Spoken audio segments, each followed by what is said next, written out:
요즘은 코로나 바이러스 재앙 때문에 참 모든 것들이 다 스탑되어 있는 상황입니다.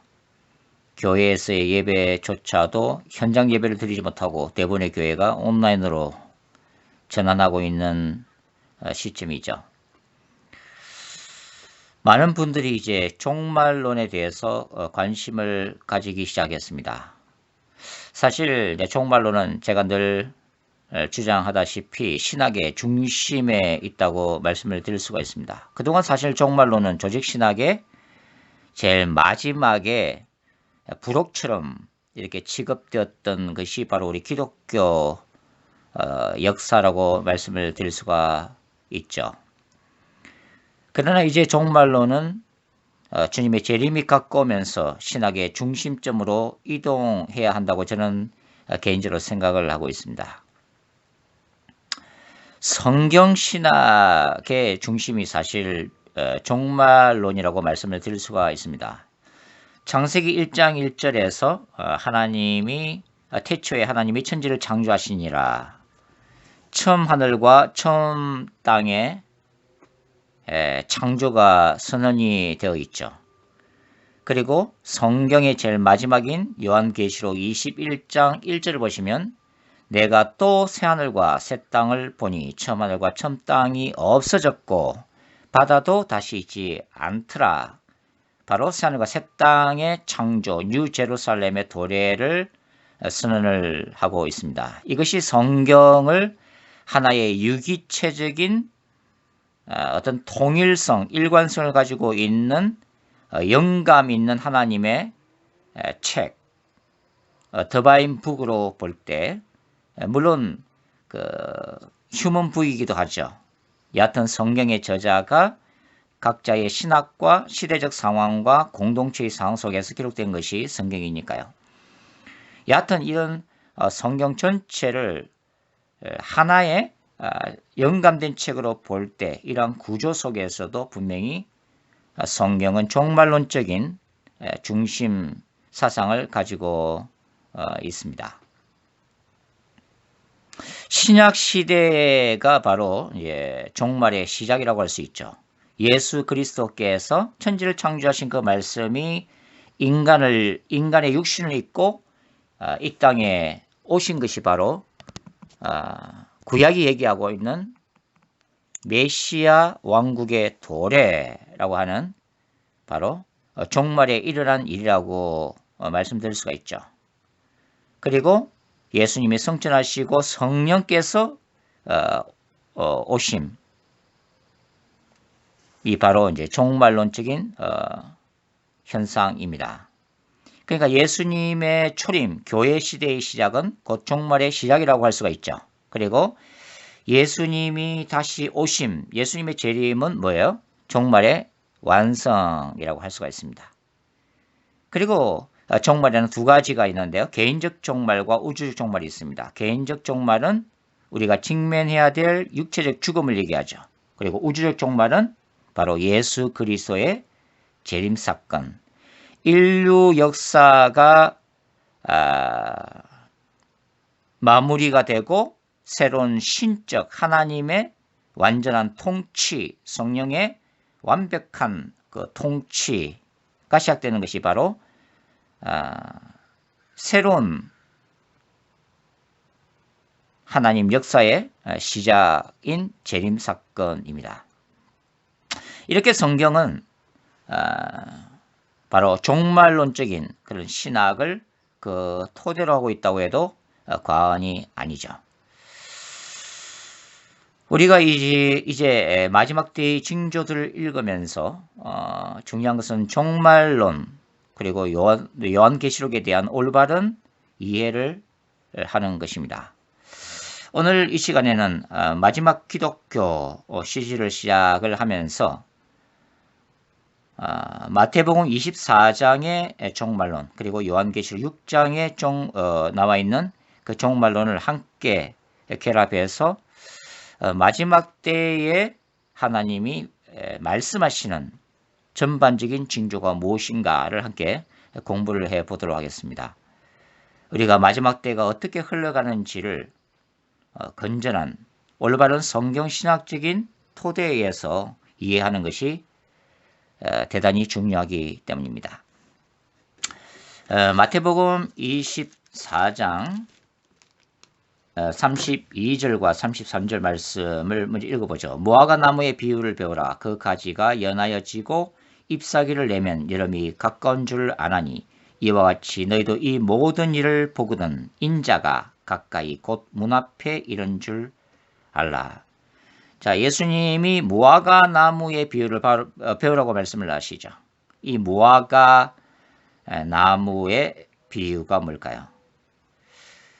세대주의 종말론을 또 이제 추구하시는 분들 중에서는 이 무화과 나무의 비유를 1948년도에 바로 이스라엘 국가의 회복으로 이렇게 말씀하시는 분들도 계십니다. 그러나 사실은 이제 마태복음 24장 전체 문맥 속에서 이 무화과 나무의 비유는 33절에 너희가 이 모든 일을 보거든 이 모든 일이라고 기록되어 있는 이 모든 일과 직접적인 관계가 있죠. 이 모든 일은 바로 예수님이 마태복음 24장 초두부터 말씀하셨던 바로 일반적인 재난과 또 대환란 이 두 가지 모두를 지금 말씀하고 있는 것입니다. 마태복음 24장 1절과 2절은 마태복음 24장에서 예수님이 말씀하시는 종말론의 배경을 이루고 있죠. 예수께서 성전에서 나와서 가실 때에 제자들이 이 성전 건물들을 가리켜 보이려고 나오니 대답하여 이르시되 너희가 이 모든 것을 보지 못하느냐 내가 진실로 너희에게 이르노니 돌 하나도 돌 위에 남지 않고 다 무너뜨려지리라. 자, 예루살렘 성전의 파괴를 지금 예수님이 예고를 하고 계시는 장면이죠. 마태복음 24장 4절부터 14절까지는 일반적인 환란입니다. 바로 환란의 시작, 고통스러운 시대, 상고, 마치 산모가 아기를 낳듯이 그런 상고의 고통이 시작되는 시점, 바로 일반적 환란으로 말씀하시고 있습니다. 이 일반적 환란에는 4절과 5절에는 거짓 선자들이 미혹이 먼저 있을 것이다 라는 말씀이 나오고 그 다음에 6절에서 8절까지는 어떤 내용이 기록되어 있어요? 난리와 난리 그리고 기근과 처처의 지진이 날 것이다 하는 것을 말씀하시고 계시죠. 그리고 9절부터 13절까지는 신자들이 박해를 받을 것임이 예고가 되어지고 있습니다. 그리고 14절에는 천국복음 전파가 기록되어 있죠. 이 천국복음이 모든 민족에게 정언되기 위하여 온 세상에 전파되리니 그제야 끝이 오리라. 그리고 이제 그 뒤에 이제 15절부터 28절까지는 바로 대환란이 이제 기록이 되어 있죠. 그 대환란은 주 70년 로마 제국의 티투스 장군에 의해서 예루살렘이 멸망당하는 사건을 지금 기록을 해놓고 있습니다. 제가 나중에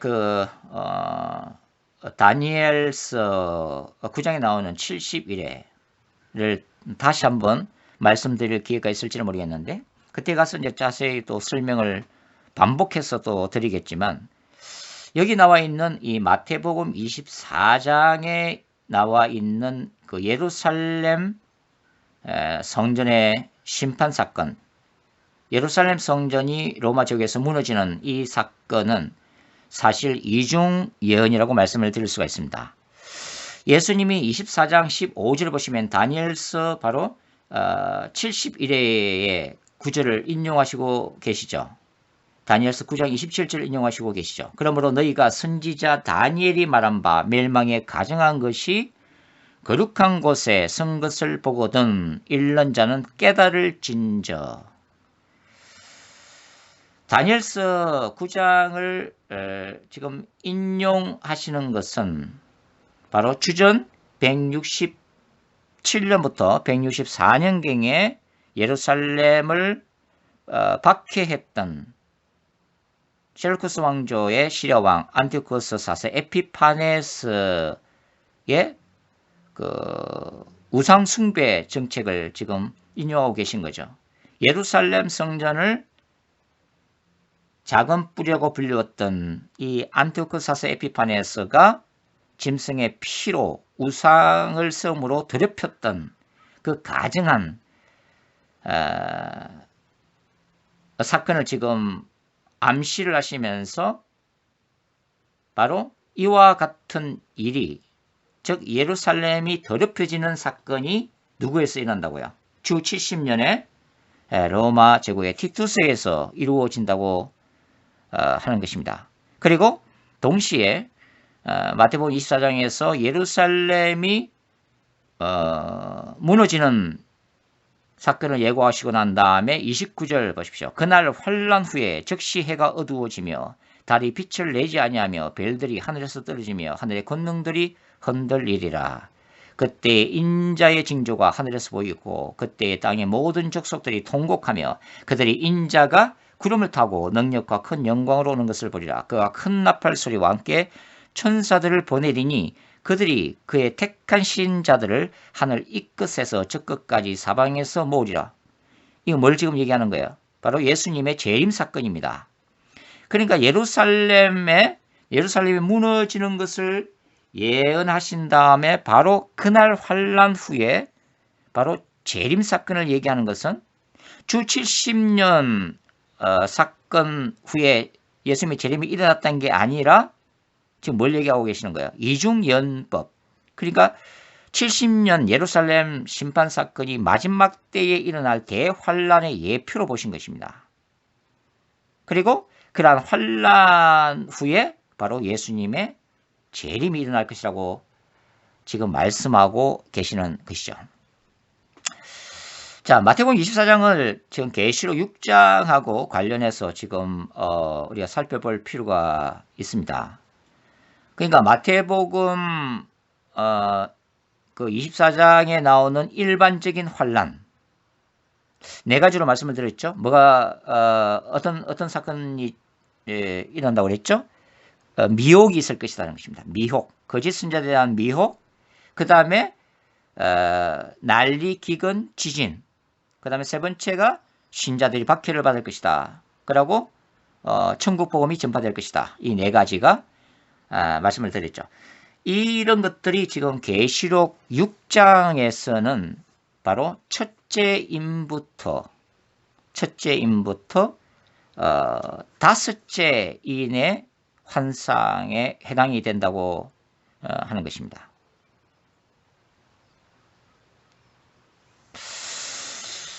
계시록 6장을 한번 같이 한번 더 살펴보죠. 요한계시록 6장.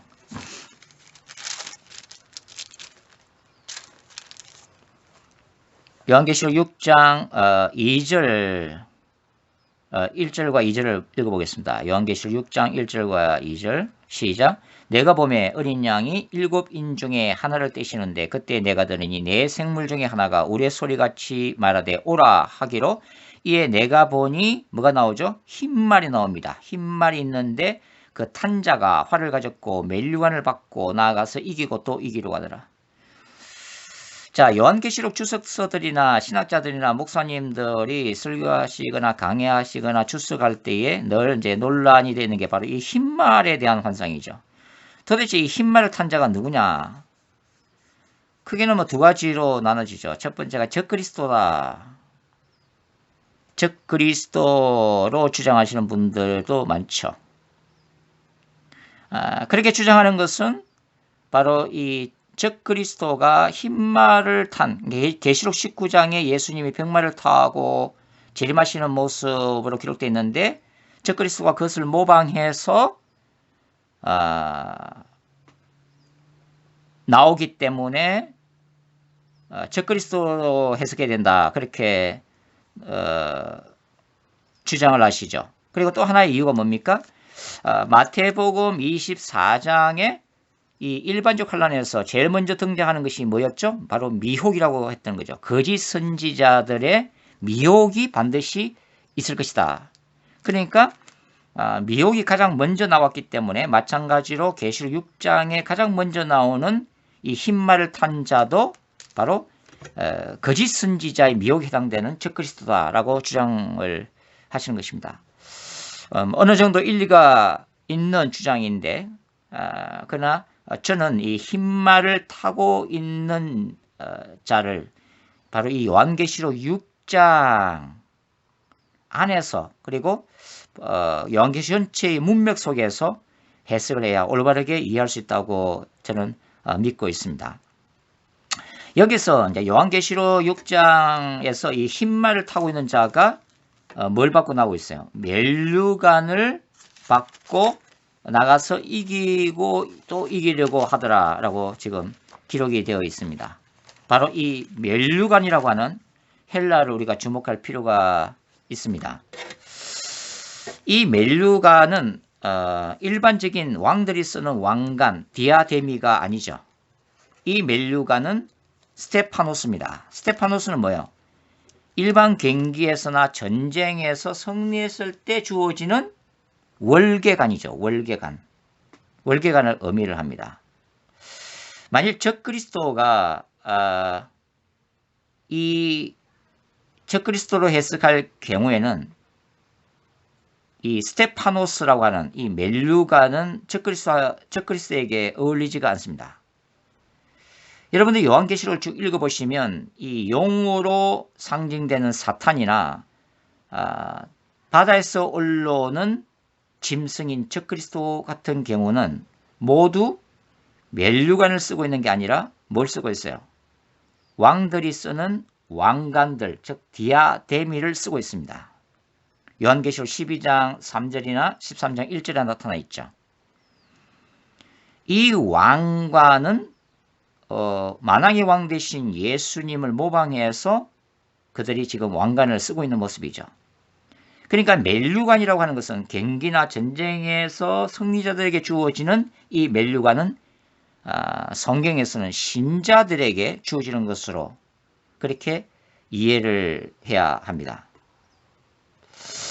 그리고 이제 두 번째는 6장 2절에 흰말을 타고 나오는 자가 예수님이다라고 하는 분들도 계시는데 예수님은 아니죠. 왜냐하면 계시록 4장과 5장에서 예수님이 지금 뭘 하고 계세요? 7 봉인을 하나씩 띄고 계십니다. 예수님이 6장 1절에도 어린 양이 7인 중에 하나를 떼시니까 그게 응답해서 네 생물들이 하나씩 나오는 거잖아요. 그러니까 이 흰말을 타고 나온 자가 예수님이 될 수가 없죠. 예수님이 지금 인을 떼고 계시니까. 그래서 6장 2절에 이 흰말을 타고 면류관을 쓰고 이기고 또 이기려고 하는 자는 이 모든 것들을 종합하면 바로 백마를 타고 오시는 하나님의 거룩한 전사로서의 예수님을 따르는 바로 그분의 영적 군대라고 하는 것입니다. 교회 공동체고 신자들인 거죠. 마지막 때의 신자들을 얘기를 하고 있는 것입니다. 그래서 이 6장 1절은 마지막 때의 환난과 고통 가운데서도 예수님의 재림을 준비하기 위한 주님의 복음을 땅끝까지 전하는 바로 교회 공동체로 해석을 하는 것이 무난하다고 하는 것입니다. 그리고 이기고 이기려고 한다는 것은 뭐냐면 여러 가지 교회가 받는 환난에도 불구하고 바로 교회에게 궁극적인 승리가 주어져 있다고 하는 거죠. 그것이 이제 요한계시록의 전체 문맥하고도 통합니다. 왜냐하면 예수님은 교회 공동체에게 뭘 약속했어요? 궁극적인 구원과 궁극적인 하나님 나라의 승리를 계속해서 약속하고 계시기 때문입니다. 교회는 마지막 때에 거룩한 전쟁을 수행하는 바로 전투함이라고 말씀을 드릴 수가 있죠. 지금은 교회들이 여러 가지로 약하고 또 힘들고 지치고 그런 연약한 모습 쪽에 있지만 주님의 마지막 때의 교회에 강력한 회개 역사를 일으키시고 말씀의 금으로 다시 회복시키시고 하늘의 권능을 부어주셔서 주님의 재림을 준비할 수 있는 강력한 하나님의 군대로 사용하실 것이라고 저는 믿고 있습니다. 그리고 이제 6장 2절을 또 그렇게 해석해야 될 이유는 문맥 때문에 그렇습니다. 여기서 6장 2절에서 이기고 또 이기려고 하더라라는 헬라어는 니카오라고 하는 단어입니다.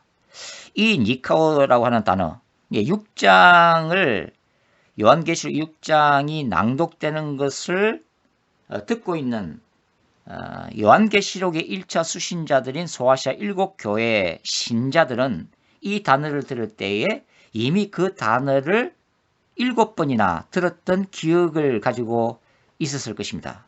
왜냐하면 이 단어가 요한계시록 2장과 3장에서 바로 소아시아 7교회에게 보내는 예수님의 서신에서 마지막 부분에서 계속해서 등장하기 때문입니다. 이기는 그에게는 내가 멸류관을 줄 것이다. 이기는 그에게는 내가 하늘나라의 두 기둥이 되게 할 것이다. 라는 바로 그 교회 공동체의 거룩한 전쟁에서의 승리를 촉구하는 예수님의 음성이 요한계시록 2장과 3장에 이미 담겨 있기 때문이죠. 따라서 이 6장 2절은 바로 마지막 때의 하나님의 군대, 하나님의 교회에 의해서 복음이 땅끝까지 전해지는, 마태복음 24장의 문맥 속에서는 바로 마태복음 24장 14절 천국 복음이 땅끝까지 전해진다고 하는 바로 예수님의 이 말씀에 상응하는 것으로 우리가 생각을 해야 한다는 것입니다.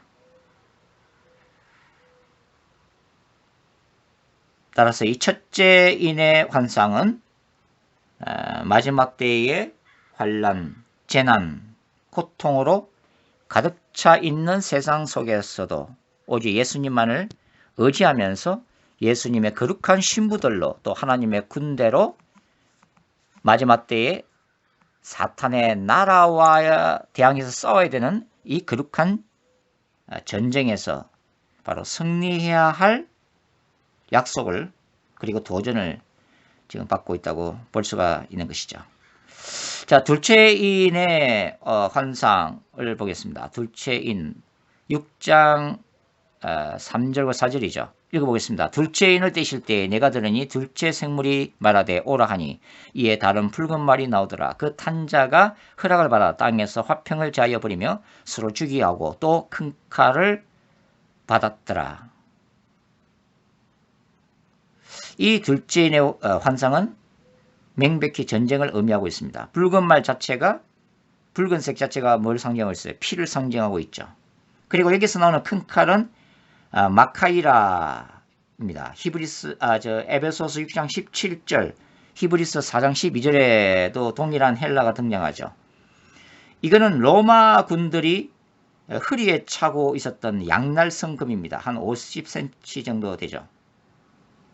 이거는 이제 적과 싸울 때에 가장 근거리에서 강력한 효과를 발휘했던 바로 로마군의 사용했던 칼입니다. 그리고 셋째인의 금은말은 뭘 상징할까요? 흉년과 기근의 상징이죠. 금은말을 탄 자가 저울을 가지고 있다는 것은 바로 이러한 마지막 때의 경제적인 위기 상황이 닥칠 것을 말하고 있습니다. 한 데나리오는 일꾼이 하루 품삯으로 받는 액수죠. 그러니까 이 지금 셋째인의 금은 말의 환상은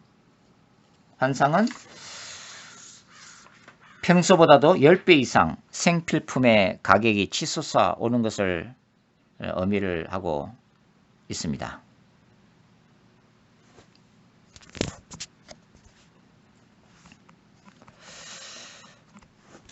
마태복음 24장에도 그 땅의 기근을 예고를 하고 있지요. 전쟁과 기근은 바로 직결되어 있습니다. 물론 마지막 때는 전쟁뿐만 아니라 생태계 파괴로 인해서 전 지구촌이 식량 위기에 직면하게 될 것입니다. 그래서 화폐 가치는 폭락하고 각 국가의 정책에 있어서 식량 문제가 가장 중요한 해난으로 떠오르게 될 거라고 하는 거죠. 만일 핵전쟁 이후라면 불신자들은 적그리스도의 통치하에서 경제적 매매를 위해서 계시록 13장에 기록된 바와 같이 짐승의 표를 받게 될 것입니다. 그런데 계시록 6장을 좀 읽어보시면 6절에 내가 내 생물 사이로부터 나는 듯한 음성을 들으니 이르되 한 데나리온의 밀 한 대요 한 데나리온의 보리 숙대로다. 또 감람류와 포도주는 해치지 말라 하더라. 바로 여기에 하나님의 은혜가 있는 거죠. 감람류와 포도주는 해치지 말라. 절대적인 빈곤 상황 속에서도 바로 먹을 것을 공급하시는 하나님의 은혜입니다. 바로 환난 중에 있는 신자들을 위한 하나님의 절대적인 보호하심 때문이죠. 계속해서 넷째 인을 한번 살펴보겠습니다. 7절부터죠. 넷째 인을 떼실 때 내가 넷째 생물의 음성을 들으니 말하되 오라 하기로 내가 봄에 청황색 말이 나오는데 그 탄자의 이름은 사망이니 음부가 그 뒤를 따르더라. 그들이 땅 4분의 1의 권세를 얻어 금과 흉령과 사망과 땅의 짐승들로서 죽이더라.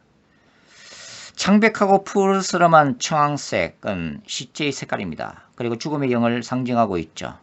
전쟁과 기근 뒤에 뒤따르는 자연스러운 결과로서의 죽음입니다.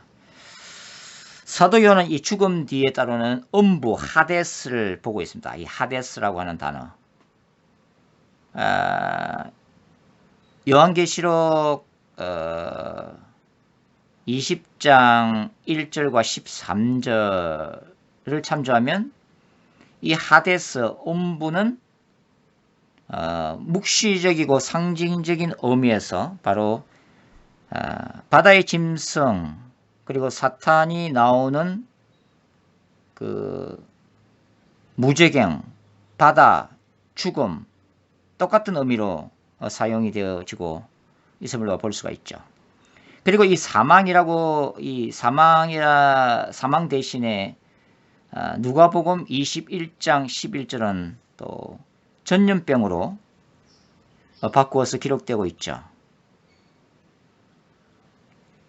바로 우리가 지금 힘들게 고통을 받고 있는 코로나 바이러스와 같은 변종 바이러스를 예고를 하고 있습니다. 그러니까 마지막 때에는 전쟁과 기근뿐만 아니라 전 세계에 나타날 악성 바이러스의 확산으로 많은 사람들이 죽임을 당하게 될 것임도 지금 성경이 예고를 하고 있는 것입니다.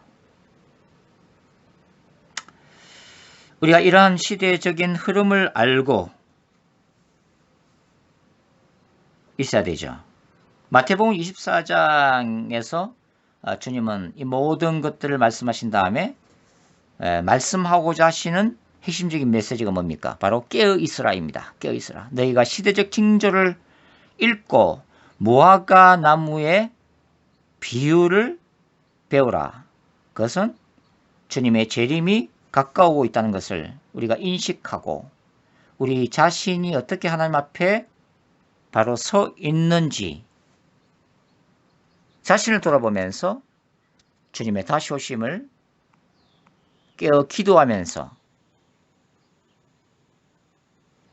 준비하고 있으라고 하는 것입니다. 그리고 계시록 6장에 나오는 다섯 번째 인의 환상, 바로 요한은 하늘에 있는 순교자들에 대한 환상을 지금 보고 있는데요. 마태복음 24장에서는 바로 마태복음 24장 그 9절부터 13절하고도 연관이 있죠. 한번 읽어보겠습니다. 마태복음 24장 9절. 그때 사람들이 너희를 환란에 넘겨주겠으며 너희를 죽이리니 너희가 내 이름 때문에 모든 민족에게 미움을 받으리라. 그때 많은 사람이 실족하게 되어 서로 잡아주고 서로 미워하겠으며 거짓 선지자들이 많이 일어나 많은 사람을 미혹하겠으며 불법이 성함으로 많은 사람의 사랑이 식어지리라. 그러나 끝까지 견디는 자는 구원을 얻으리라. 바로 하나님의 백성들이 환란에 넘겨지겠고 순교적인 죽임을 당할 것임이 예고되고 있습니다. 사실 그러한 결과가 바로 계시록 6장에 나오는 5번째 환상일 수가 있죠. 계시록 6장 9절부터 11절을 읽어보겠습니다. 다섯째 인을 떼실 때 내가 보니 하나님의 말씀과 그들이 가진 정거로 말미암아 죽임을 당한 영혼들이 제단 아래에서 큰 소리로 불러 이르되 거룩하고 참되신 대주제여 땅에 거하는 자들을 심판하여 우리 피를 갚아주지 아니하시기를 어느 때까지 하시려 하나이까 하니 각각 그들에게 흰 두루마리를 주시며 이르시되 아직 잠시 동안 쉬되 그들의 동무종들과 형제들도 자기처럼 죽임을 당하여 그 수가 차기까지 하라 하시더라. 사실 이 5번째인 환상은 넓게 보면 바로 예수 그리스도의 초림부터 재림까지 기독교가 경험했던 일반적인 박해의 역사를 대변하고 있습니다. 왜냐하면 기독교의 전 역사가 박해를 받았던 그런 역사이기 때문이죠. 저는 특별히 이제 계시록 6장을 일반 그 복음주의 주석가들이 주장하는 예수 그리스도의 초림부터 재림 직전까지의 상황을 부인하지는 않지만 저는 특별히 이 종말론적인 시점, 즉 예수님의 재림 직전에 일어날 미래적인 관점에서 저는 요한계시록을 보는 입장입니다. 그럴 때 이 5번째 인은 바로 예수님의 재림 직전에 신자들이 당하는 박해와 순교의 상황을 보여주고 있다고 저는 생각을 합니다.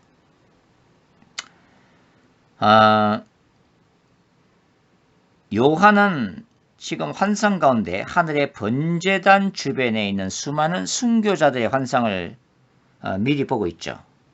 하늘은 하나님의 성전과 동일시가 됩니다. 그리고 순교자들의 영혼이 하늘의 번제단 곁에 있으면 뭘 얘기하고 있어요?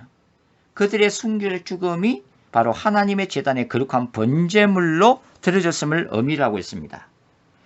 구약에서 성막에서 짐승의 피는 바로 번제단 밑에 뿌려졌기 때문입니다. 출애굽기 29장 7절에도 나타나 있죠. 그러니까 땅에서 예수 그리스도의 복음을 전하다가 예수님을 향한 그 믿음 때문에 박해를 받고 순교를 당한 신자들이 하늘의 번제단 곁에 있다는 것은 바로 그들이 주님의 제단에 자신의 생명을 순교자의 희생 제물로 기꺼이 드렸다는 것을 알 수가 있습니다. 저는 이 계시록 6장의 5번째인 환상이 계시록 13장과 또 직결된다고 저는 생각하고 있습니다. 계시록 13장은 적 그리스도의 상황 하에서 핍박받는 성도들의 죽음을 예고를 하고 있는데요.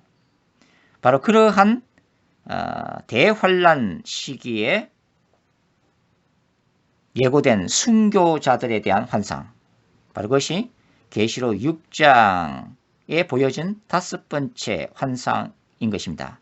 그러니까 계시록 6장을 또 어떤 분들은 사실은 이 요한계시록을 해석할 때에 일곱 개의 인의 재앙이 지나고 난 다음에 그 다음에 7개의 나팔 재앙이 일어나고 또 7개의 나팔 재앙을 경험하고 난 다음에 7개의 대접 재앙을 차례로 경험한다. 그러니까 시간 순으로 연대기 순으로 이렇게 해석하는 분들이 있는데 그것은 사실 잘못된 해석입니다.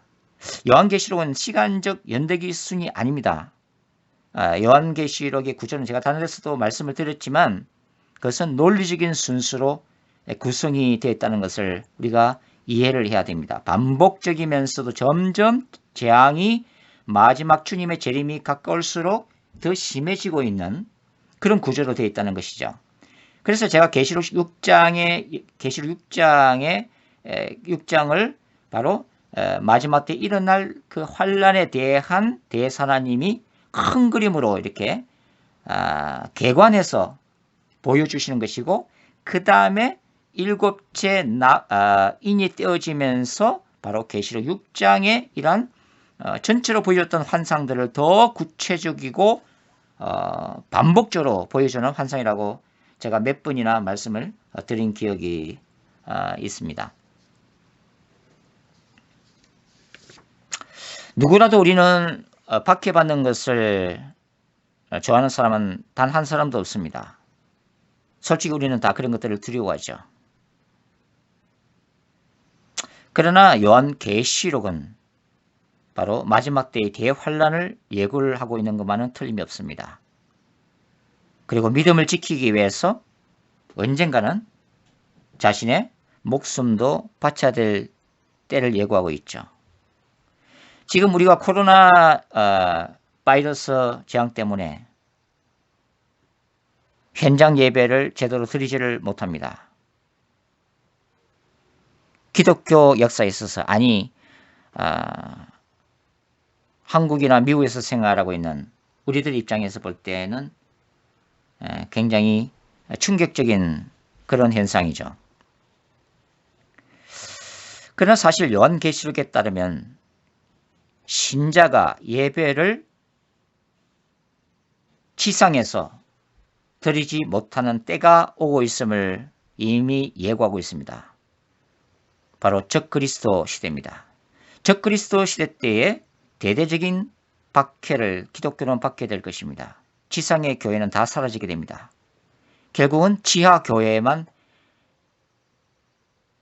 남아있을 것입니다. 그때는 목사도 없고 지도자가 없습니다. 각 개인의 성도들이 자신의 신앙을 지켜나가야 되고 스스로 기도하고 말씀을 읽고 바로 그런 시대가 오게 될 것입니다.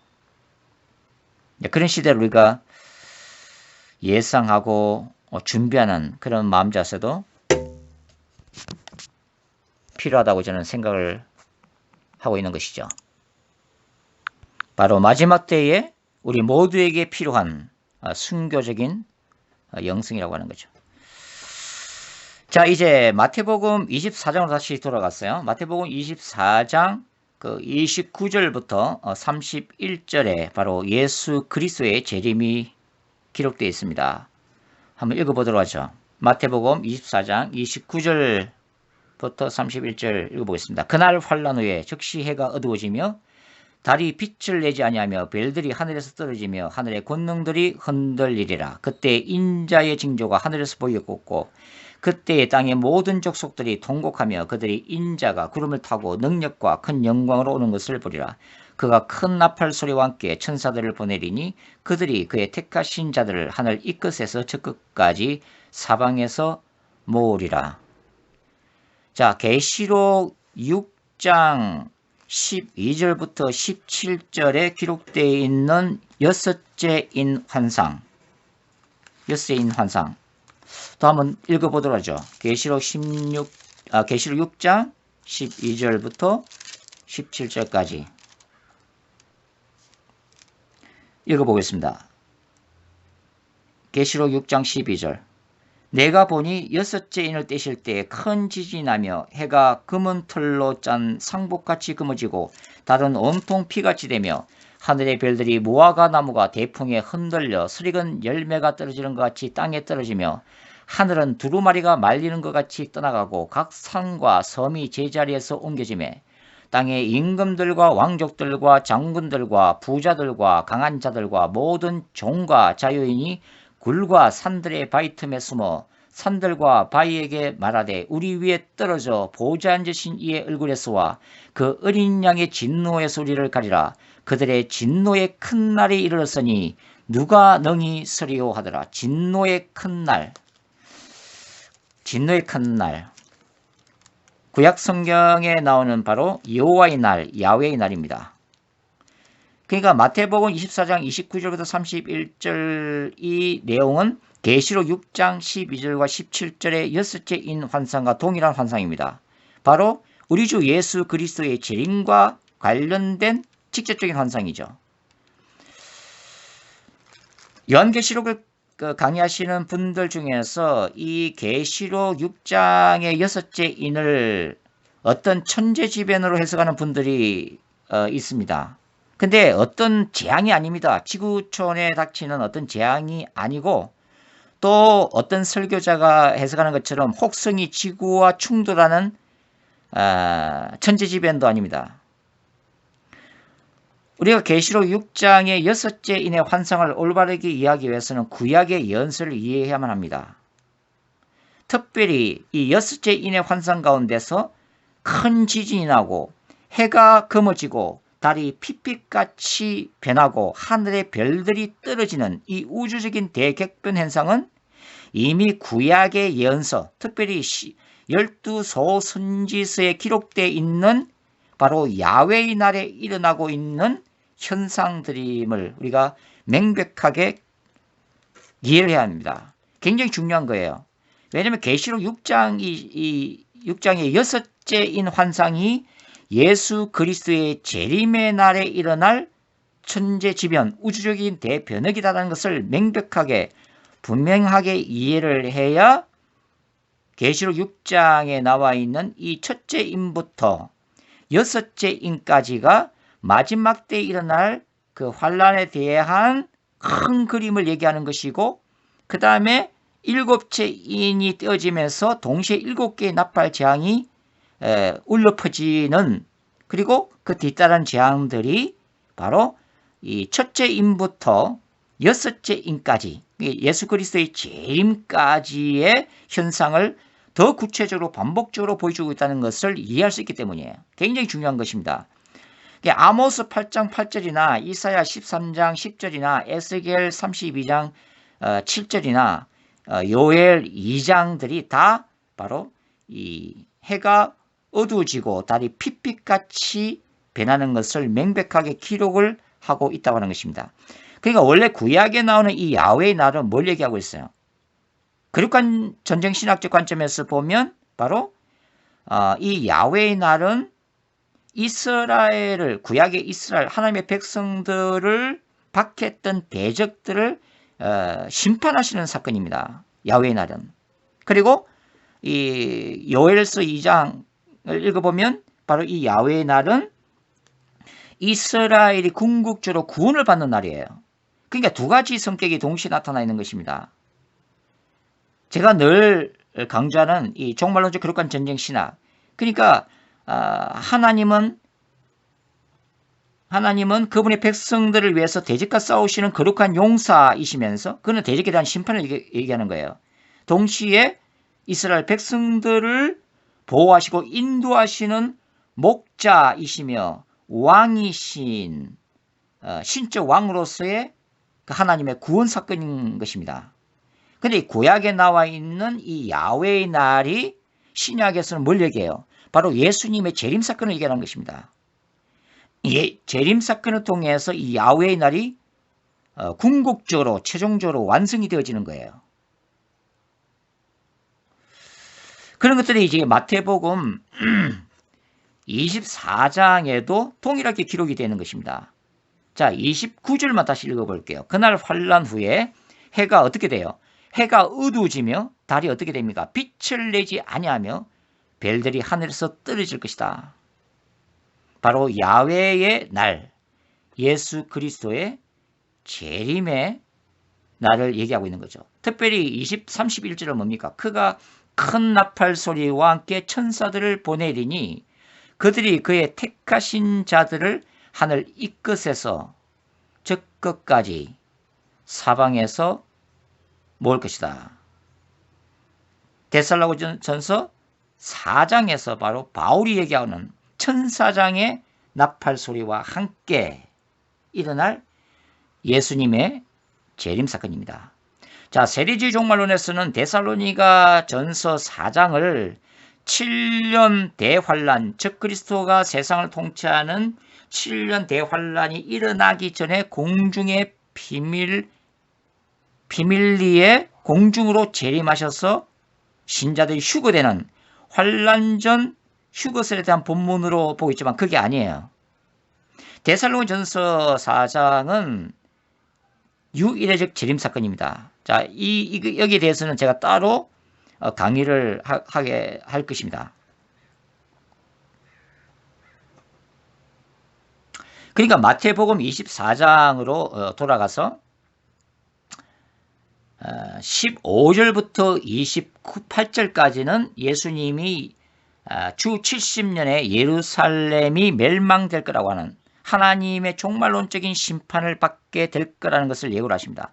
사실 예전에 그러니까 구약시대 때에 주전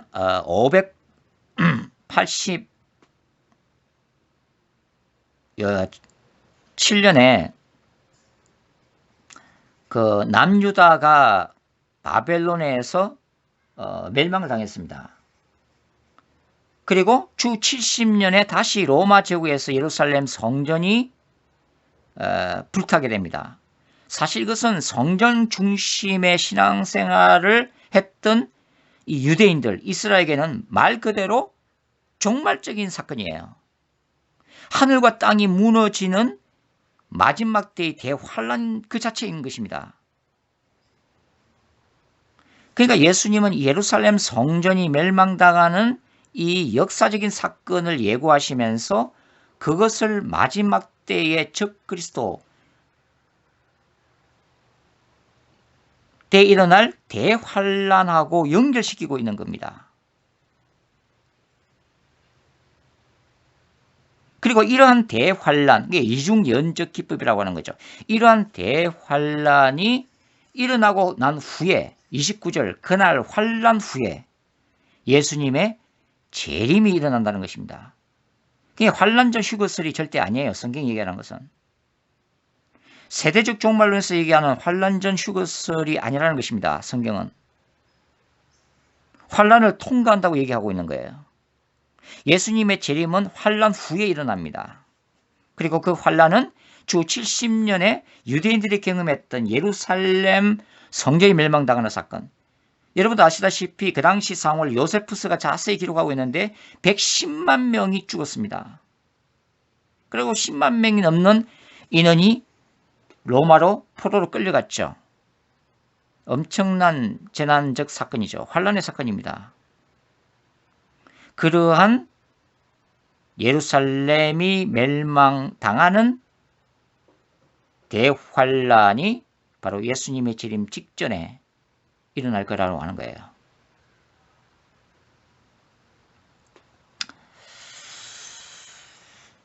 마태복음 24장의 구조와 요한계시록 6장을 면밀히 서로 비교해서 검토하고 연구하고 이해하는 것은 대단히 중요합니다. 우리가 종말론을 올바르게 성경 해석학적 관점에서 그리고 성경 신학적 관점에서 이해를 하는 것이 굉장히 중요합니다. 왜냐하면 이러한 종말론 또는 요한계시록 해석에 대한 잘못된 걔네들이 수많은 그 잘못된 수천 가지 해석들을 낳으면서 혼란에 빠지게 만든다고 하는 거예요. 물론 예수님이 오시기까지 어느 누구도 요한계시록과 종말론에 대한 완벽한 해석을 할 수 있는 사람은 없습니다. 그렇기 때문에 우리는 늘 말씀 앞에서 늘 겸손해야 하는 거예요. 그러나 그럼에도 불구하고 우리가 기도하면서 성경을 올바르게 해석하고자 하는 노력들은 여전히 필요한 것이죠. 우리가 토의해야 될 것은 뭐냐면 어느 누구의 주장이 옳으냐가 아니라 성경이 무엇을 얘기하는가 하는 것입니다. 과연 무슨 어떻게 해석하는 것이 정말 하나님이 이 하나님의 말씀인 성경을 통해서 마지막 때를 살아가고 있는 저와 여러분에게 무엇을 말씀하시는가 하는 거죠. 결국 그것은 우리가 겸손하게 성령의 도우심을 받아서 성령의 지혜와 계시의 영을 받아서 올바르게 요한계시록과 예언서들을 해석하고 종말론을 올바르게 이해하면서 마지막 때를 준비해야 한다는 것이죠. 마태복음 24장은 아까 제가 말씀드렸다시피 결론은 뭐냐면 깨어있으라입니다. 깨어있으라. 깨어있으라. 그때가 언제 이르는지 모른다. 그러나 그 징조는 우리가 알 수 있다고 하는 것이죠.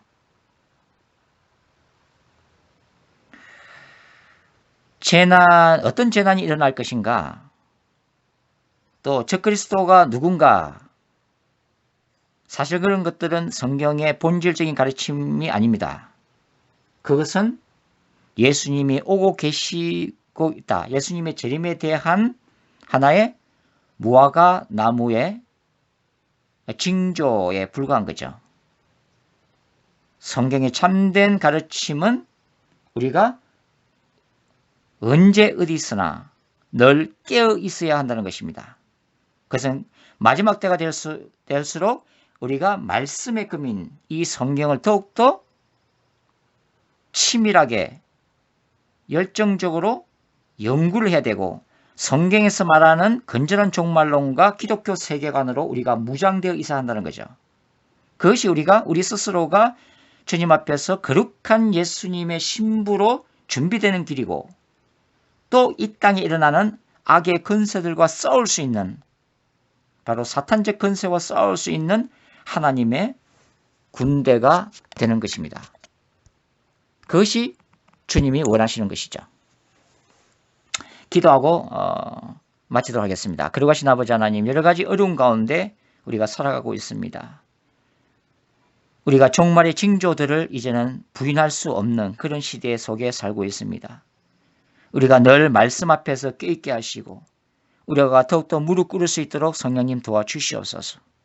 다시 오시는 하나님 예수 그리스도의 재림을 우리가 준비할 수 있도록 하나님 우리의 영을 늘 깨워 주옵시고 아버지 하나님 오직 주님만을 의지하고 하나님만 바라볼 수 있는 환난의 날에도 주의 이름을 부를 때에 늘 우리를 보호하시고 광야에서 홍해를 가르시고 만나와 메추라기로 먹이시고 반석에서 물이 나게 하셨던 그 하나님께서 이 환난의 날에도 주님의 백성들을 보호하여 주시며 먹을 것과 입을 것을 공급해 주시고 오직 예수 그리스도의 보혈 안에서 예수님의 능력 안에서 승리할 수 있도록 축복해 주시옵소서. 그러고 하신 예수님의 이름으로 감사하며 기도드리옵나이다. 아멘.